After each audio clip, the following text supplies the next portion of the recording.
समय की मांग थी कि सामान्य मानवी की जिंदगी में से सरकार कम होती चली जाए, सरकार हटती जाए, मिनिमम गवर्नमेंट, मैक्सिमम गवर्नेंस।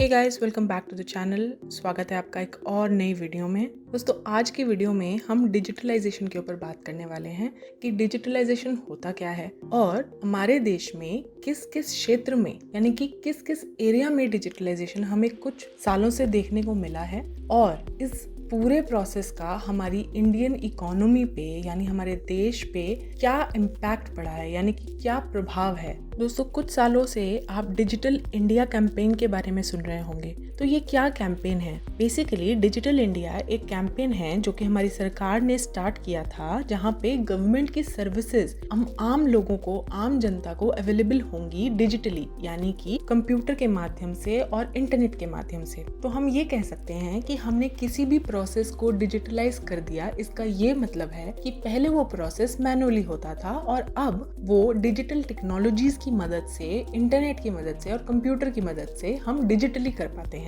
इसका एक एग्जांपल लेके समझते हैं। जैसे कि हम पहले पासपोर्ट बनाने जाते थे या फिर हमारा ड्राइविंग लाइसेंस बनवाने जाते थे, तो आपको याद होगा कि आप बहुत सारे डॉक्यूमेंट्स इकट्ठे करके सबमिट करते थे और आपकी एक बहुत मोटी सी फाइल बनती थी। लेकिन आजकल ऐसा नहीं है।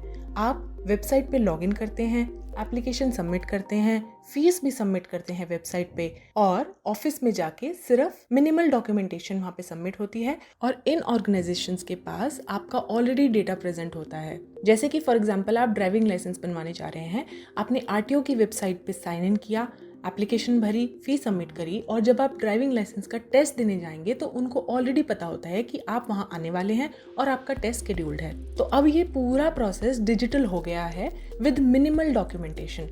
मोटी मोटी फाइल्स अब नहीं मेंटेन करनी पड़ती, सारी इंफॉर्मेशन डिजिटली अवेलेबल है, इंटरनेट पे अवेलेबल है। तो ये मतलब होता है किसी भी प्रोसेस को डिजिटलाइज करने का। अब नेक्स्ट हम बात करेंगे हमारे देश में किन किन एरियाज में ये डिजिटलाइजेशन हुई है। सबसे पहला जो इम्पोर्टेंट और सिग्निफिकेंट एरिया है जहां पर डिजिटलाइजेशन हुई है वो है आइडेंटिटी डिजिटलाइजेशन। इसका क्या मतलब है? इसका ये मतलब है कि आपकी डिजिटल या वर्चुअल आइडेंटिटी एग्जिस्ट करती है इंटरनेट पे और ये आइडेंटिटी आपकी एग्जिस्ट करती है आपके आधार कार्ड के माध्यम से। अगर किसी भी गवर्नमेंट या बिजनेस ऑर्गेनाइजेशन को आपकी फॉर एग्जांपल केवाईसी करनी है तो वो आपकी आधार डिटेल्स के बेसिस पे केवाईसी ऑनलाइन कर लेते हैं। तो ये आपकी आइडेंटिटी डिजिटलाइज हो गई है, जिसको वो बैंक या फिर गवर्नमेंट ऑर्गेनाइजेशन यूज करता है केवाईसी प्रोसेस को कंप्लीट करने के लिए। तो आधार कार्ड आपकी डिजिटल आइडेंटिटी है। नेक्स्ट जो एरिया है जहाँ पे हमें कुछ सालों से डिजिटलाइजेशन देखने को मिली है वो है पेमेंट डिजिटलाइजेशन। आपने देखा होगा कि हमारे देश में कुछ सालों से जो पेमेंट्स हो रही हैं वो डिजिटली बहुत ज़्यादा हो रही हैं।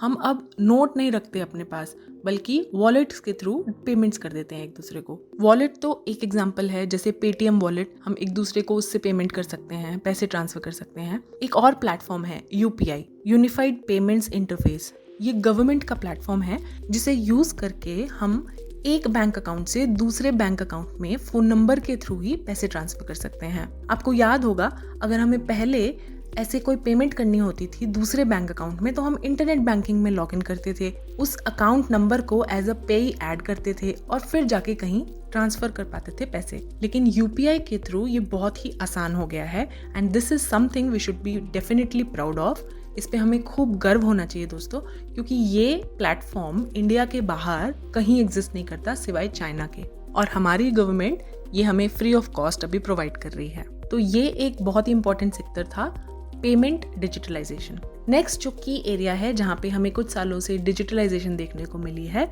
वो है गवर्नेंस डिजिटलाइजेशन। दोस्तों, जो फर्स्ट एरिया हमने डिस्कस किया था आइडेंटिटी डिजिटलाइजेशन, वो गवर्नेंस डिजिटलाइजेशन का बेस एक्ट करता है। वो कैसे? वो ऐसे कि कोई भी गवर्नमेंट ऑर्गेनाइजेशन या फिर बिजनेस ऑर्गेनाइजेशन आपकी डिजिटल आइडेंटिटी के बेसिस पे गवर्नेंस कर सकती है। यानी कि फॉर एग्जांपल आपकी कोई केवाईसी करनी है किसी बैंक को, आपने किसी क्रेडिट कार्ड के लिए अप्लाई किया है किसी बैंक में और वो आपकी केवाईसी करना चाहते हैं, तो वो आपकी डिजिटल आइडेंटिटी को यूज़ करके, यानी कि आपकी आधार नंबर को यूज़ करके, आपकी आधार डिटेल्स को यूज़ करके आपकी केवाईसी कंप्लीट करेंगे और गवर्नेंस का प्रोसेस अपनी तरफ से कंप्लीट करेंगे। तो ये पूरा प्रोसेस है गवर्नेंस डिजिटलाइजेशन।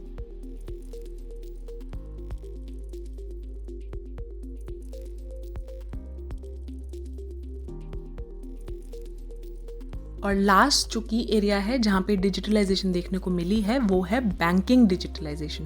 दोस्तों आपने देखा होगा कि डिजिटल बैंक्स आजकल बहुत आ गए हैं। ये डिजिटल बैंक्स होते क्या हैं?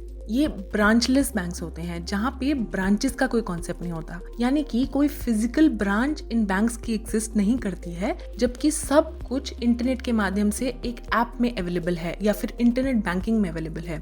तो ये जो ब्रांचलेस बैंक्स होते हैं ये इनको हम डिजिटल बैंक्स कह सकते हैं। और कोटक 811 इसका एक बहुत क्लासिक एग्जांपल है। ये एक डिजिटल बैंक है, यानी कि ब्रांचलेस बैंक है, जहाँ पे आप डिजिटली अपना अकाउंट ओपन कर सकते हैं। सब कुछ इंटरनेट बैंकिंग पे अवेलेबल है या फिर उस बैंक की ऐप पे अवेलेबल है और आपको कोई ब्रांच विजिट करने की जरूरत ही नहीं है। तो ये था बैंकिंग का डिजिटलाइजेशन।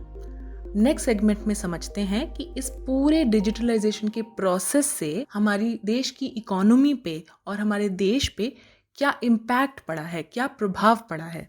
तो सबसे पहला जो इम्पैक्ट है वो है ई कॉमर्स सेक्टर में। क्योंकि पेमेंट्स डिजिटल हैं, आसान हैं, इसीलिए हम घर बैठे बैठे ई कॉमर्स का यूज करके अपने लिए सामान ऑर्डर कर लेते हैं। हमें जो भी चाहिए, कपड़े, जूते, राशन, सब कुछ। और यहाँ ई कॉमर्स सेक्टर बहुत तेजी से ग्रो करा है हमारे देश में डिजिटलाइजेशन की वजह से।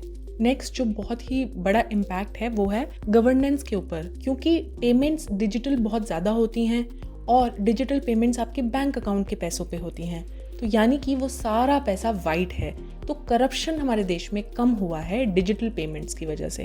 क्योंकि पेमेंट्स डिजिटल हैं तो आसानी से मॉनिटर की जा सकती हैं गवर्नमेंट द्वारा, तो करप्शन कम हुआ है। नेक्स्ट जो बहुत ही मेजर इम्पैक्ट है वो है फाइनेंशियल इंक्लूजन। दोस्तों क्योंकि इंटरनेट देश के रिमोट एरियाज में भी अवेलेबल है, टियर 2, टियर 3 शहरों को तो छोड़िए, गाँव में भी आजकल इंटरनेट अवेलेबल है थैंक्स टू अंबानी जी।